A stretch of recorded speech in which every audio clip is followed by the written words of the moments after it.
America के सदर Donald Trump ने सारी दुनिया को मसले में मुब्तला किया हुआ है, लेकिन एक शख्स ऐसा है जिसने डोनाल्ड ट्रंप की भी गर्दन बज़ाहिर नापी हुई है। उसका नाम है एलन मस्क। एलन मस्क उसको बार बार टीज़ करता है। वो कहता है कि मैंने एक नई सियासी जमात बनानी है। उसके ऊपर उसने एक्स के ऊपर एक पोल कंडक्ट किया। उसके ऊपर सिंपल मेजॉरिटी से ज़्यादा लोगों ने कहा कि आपको तीसरी जमात बनानी चाहिए। और साथ साथ बदनाम ज़बाना जेफरी एप्स्टीन की फ़ाइल्स का भी जिक्र करता है। और बाज़ लोगों का ख्याल है कि चूँकि डोनाल्ड ट्रंप का नाम तो ज़ाहिर आ गया कि उनका उन फाइल्स के अंदर तस्करा है, लेकिन उसका जो पूरा नेटवर्क है उसके बारे में एलन मस्क के पास कोई मालूमात है। तो आज के प्रोग्राम में हम डोनाल्ड ट्रंप के मसाइल का भी जिक्र करेंगे, लेकिन वो प्रोग्राम का दूसरा हिस्सा होगा। पहले हिस्से में हम मेहमानों का तारफ़ कराने से पहले आपको बता दें कि पंजाब के ऊपर हमारा फोकस है। आज गैर मामूली तौर पर जोश व जज्बे से भरपूर किस्म की प्रेस कॉन्फ्रेंस की स्पीकर पंजाब असम्बली मलिक अहमद खान साहब ने, और उन्होंने कहा कि उन्होंने अपने हाउस को फहशगोई का विरांडा नहीं बनने देना। उन्होंने ये बताया कि यहाँ पर जिस किस्म के रवैये अपनाए गए पीटीआई की तरफ से वो काबिल कबूल नहीं है, और उन्होंने हवाले दिए बहुत ही मुतनाज़ा जजों के बहुत ही मुतनाज़ा फ़ैसले जिनको पाकिस्तान मुस्लिम लीग अमूमन नहीं मानती, यानी जस्टिस खोसा का उन्होंने जिक्र किया और अजमत सईद शेख का भी बाद में जिक्र हुआ। लॉ मिनिस्टर फेडरल उन्होंने उनके इस बयान को इंडोर्स किया। मेहमानों का तारफ़ करवाने से पहले हम आपको ज़रा कुछ चाहते हैं कि आज मलिक साहब की घन गरज क्या थी। मेरे पास ये रूल्स हैं जो मुझे बताते हैं कि मैं किस हद तक जा सकता हूं, तो मैंने सस्पेंड किया, जिसको पूरा पाकिस्तान कह रहा है कि आपने ठीक सस्पेंड किया। लोगों को गंदी नंगी गालियां दी जानी मैं अपने हाउस में इजाजत नहीं दूंगा। गंदे फोहश इशारे किए जाने मैं इस हाउस में इजाजत नहीं दूंगा। मेरे पास एक वुमन एमपीए की एप्लीकेशन है हरासमेंट की। ये जो फैसले अजमत सईद साहब ने दिए, खोसा साहब ने, मोहतरम जज साहब ने, वो 63(2) के ताबे सवाल उठाए जाने की बात पर स्पीकर को पाबंद करते हैं। आइन में पाबंदियां हैं। आपका लीडर आज जेल में है तो भाई जाओ अदालतों में बात करो। बाकी लोग भी जाते थे। लोगों को तो फांसियां दी गई हैं, लोगों की माओ के जनाजे उठे हैं, बीवियों के जनाजे उठे हैं जेलों में बैठे। तो क्या इस सब का विक्टिम ये असेंबलियों के फ्लोर होंगे? असूलन इस बात से इत्तफाक किया जा सकता है, लेकिन इसके अंदर बहुत सी तहें हैं जिनको हम सामने रखने के लिए बैरिस्टर ज़फ़रुल्लाह खान साहब से रब्ता किया हमने। मुस्लिम लीग नवाज़ की तरफ से बहुत शुक्रिया। नुसरत जावेद साहब सहाफ़ी तज्ज़ियाकार, ये तमाम ऊंच नीच उतार चढ़ाव गुस्सा ठंडा इन्होंने बहुत देखा हुआ। नुसरत साहब आपको ही शुक्रिया। और सेनेटर ज़रका तैमूर साहब तहरीक इंसाफ की तरफ से लाहौर से स्पेशली तशरीफ़ लाई, उनका भी शुक्रिया। क्विकली अगर मैं एक राउंड कर लूँ, आपके ख्याल में जो अमूमी ये तसव्वुर है कि स्पीकर के पास ये इख्तियार है कि अपने हाउस को कैसे चलाए, वो तो माना हुआ है, लेकिन लोगों को निकाल बाहर करे और उसके बाद उनको फारिग करने की बात करे, ये इख्तियार वाज़ेह अंदाज से है ही नहीं। योटेक अंकल गालिब का एक बड़ा मशहूर मिसरा है कि ऐश दहर में ऐश दवाम आइन की पाबंदी से है। जो भी निज़ाम हो आइन के तहत होना चाहिए। आइन doesn't mean constitution, it mean any rule and ज़ाब्ता। ठीक। इंसानी जो विल है ना, डेमोक्रेटिक विल, उसका एपिटम जो है वो पार्लियामेंट है। Parliament mean assembly also. ठीक। हम ये तवक्को करते हैं कि वो सिविलिटी की निशानी होगी। हम तवक्को करते हैं कि वो एक नई रिवायात, इसी लफ्ज़ पार्लिमानी रिवायात कहा जाता है, उसकी नुमाइंदगी होगी। जहाँ से हमने सिस्टम लिया, वहाँ रेड लाइन है, हाउस ऑफ कॉमन में क्रॉस कोई नहीं करता। शोर बचाते हैं, ऊपर से कहता है ऑर्डर, सब बैठ जाते हैं जो स्पीकर। हमारे यहाँ बदकिस्मती से, बल्कि सिर्फ हमारे यहाँ नहीं, जापान में भी, इंडिया में भी, बांग्लादेश में भी ये शुगर चलता रहता है। थोड़ा अब कुछ ये जो जिसकी तरफ वो इशारा कर रहे हैं गालिब को, it's little bit too much. Speaker is a custodian of any speaker, Malik Khan और एनीबॉडी। ठीक। उसकी ये ड्यूटी और फर्ज मनसबी है कि हाउस को पार्लिमानी रिवायात के तहत चलाए। इसके अंदर शाइस्ता ज़बान होगी, शाइस्ता आर्गूमेंट होंगे, जिसकी तरफ वो कह रहे हैं इंसुनिएशन, इशारे नहीं होंगे, उनकी पावर पे आ जाए। ये उनकी ड्यूटी है। उस ड्यूटी को अदा करने के लिए उनके पास कई पावर्स हैं। ए, वो सार्जेंट एट आर्म को कह उठा के बाहर फेंक। ठीक। ये ब्रिटिश पार्लियामेंट में अभी भी होता है, आज भी होता है ब्रिटिश पार्लियामेंट में।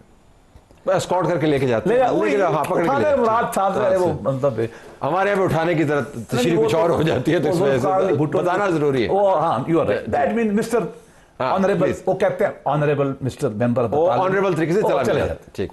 हमारा अलग बात है कि टांग अलग उठाएंगे, सार अलग उठाएंगे, वो अलग बात है।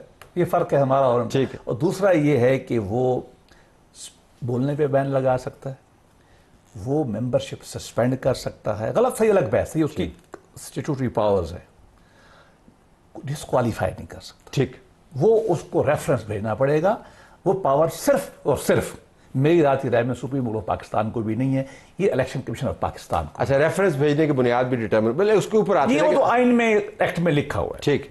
अच्छा, जरा जरका साहब आपसे मैं पूछूं, ये जो रवैये हैं गालिम गलौद के, ज़ाहिर है और बिलखसूस चीफ मिनिस्टर हैं खातून, आप उनसे सियासी तौर पर हज़ार इख्तलाफ रखते हो, फिर वो मौजूद हैं हाउस के अंदर, बहुत ज़्यादा गन नहीं उछाला जाता, ये पार्टी का डिसिप्लिन वगैरह कुछ इस तरह कि नहीं? जी जी, बहुत शुक्रिया तलत साहब। बात यह है कि ये आज से तो नहीं उठाया जा रहा। जब हमारी हुकूमत थी पीटीआई की पंजाब में, तो तब पंजाब असेंबली में जूते तक चलते थे, अजीब चीखम धाड़। तो बड़े माजरत के साथ ये बिल्कुल भी पार्लिमानी रवैये नहीं है, खा वो कोई भी पार्टी हो, पीटीआई हो, पीपल्स पार्टी हो, नून लीग हो, पार्लिमानी रवैये। और मैं तो हमेशा से ये कहती हूँ कि जो लोग पार्लियामेंट में जाते हैं उनकी कोई ट्रेनिंग होनी चाहिए। हमारे मुल्क में लोग समझते हैं कि जी हम कुछ बन गए, अब तो हम मतलब आखिरी हम सारा कुछ हम जानते हैं। लेकिन बाहर से ट्रेनिंग यही लेके आए हैं ना, कि आपने देख रहे बाहर की ट्रेनिंग नहीं, कैसी है ना। नहीं, देखिए बाहर की ट्रेनिंग की बात नहीं है, आपको एक डिकोरम, आप लोगों को उठा के लाते हैं, उनको आपको बताना चाहिए। हम स्पीकर देखें, साहब ये ठीक कर रहे हैं ना आप नहीं इसकी बात? स्पीकर, मैं तो एक जनरल आपको अच्छा, ठीक। स्पीकर साहब जरा सियासी, एकेडमी की तरह ट्रेनिंग हाँ, सही। That is what I am. दूसरी बात ये कि स्पीकर साहब तो अपनी कुर्सी पक्की कर रहे हैं ना। देखिए बात सुने, स्पीकर का क्या काम होता है? स्पीकर का काम होता है कि he is, when you become the speaker, then you are the custodian of the house, जैसे बैरिस्टर साहब कह रहे हैं, you are neither with this party nor with that party. ठीक। आपने एक डिकोरम लेके चलना है और आपने दोनों को बराबर का। अगर आप इतना टिल्टेड, खोसा साहब का जिक्र कर रहे हैं, मतलब कुछ पुरानी बातें, कुछ तंज भी चल रहा है आजकल। देखें हम खोसा साहब को तो साइट किया उन्होंने, बहुत अच्छा किया उन्होंने, लेकिन आजकल अगर आप लॉयर कम्युनिटी का हाल देखें तो हालात तो ये हैं कि आपने बार एसोसिएशन को ग्रांट्स तक सिर्फ नहीं दी, अब पता नहीं अरबों रुपए की, उसके ऊपर आपने टैक्स एग्जेम्पशन भी दे दी। मतलब खुला खाता है, साड़ी गल मानते जाओ, ते मिठा ते शहद जेड़ी चीज है वो खाते जाओ। ठीक।